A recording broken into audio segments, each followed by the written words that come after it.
up your will. Number 3, set up a trust. Number 4, let's go now to more day-to-day, as I talked about before in my other video, giving goals, right? You need a giving account. Get a giving account. I know people, we give all the time. If you're religious, you go to church, you give your 10, 15, 20%, so on and so forth.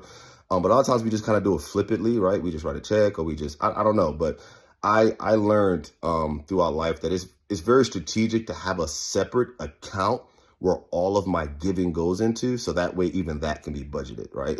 I can be a good steward over my giving because it's separate from everything else. It's allotted for, and it gives me more freedom to actually give to charities, to religious organizations, to missions, to peace, right? Whatever you want to give to.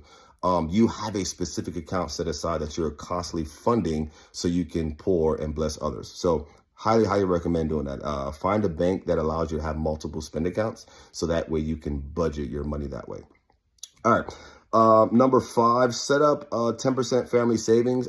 Again, everyone should have savings. If you follow any financial person on social media, any financial influencer, they're going to tell you, right, you should have some level of savings. I used to follow, well, I still pretty much do follow Dave Ramsey, right? He starts off with the baby steps. He does baby step 1, which is save $1,000, right? So whatever your first goal is, start somewhere.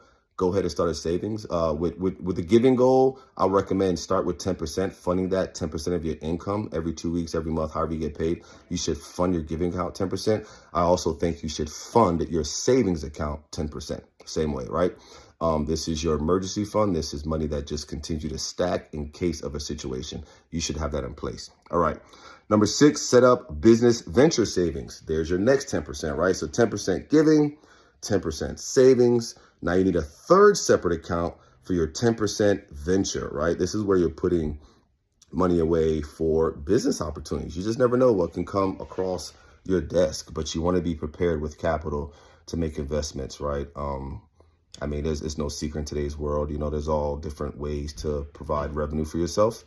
Small ways, big ways, but you most likely need some level of capital to do that, right? So I think it's very healthy to have that account set aside to make some, so you have options. All right. Number 7, go ahead and set up your 529 education savings. This is right. Again, if you have some children, right, you want to make sure you have an educational savings account for them. I have 5 kids, so as you can imagine, I do have that in place just to make sure I am putting money away specifically for their education. Again, you can talk to a financial advisor for that.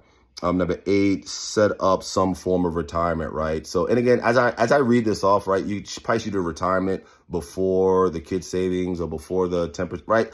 However you want to do this, do it, right? These are 10 items that need to be in place, whatever order. I'm not saying it's a specific order, right? But definitely get retirement in place, right? You have IRAs, you have 401ks. If you're in a government, I forgot what it's called, but the government has its own way of its own version of it.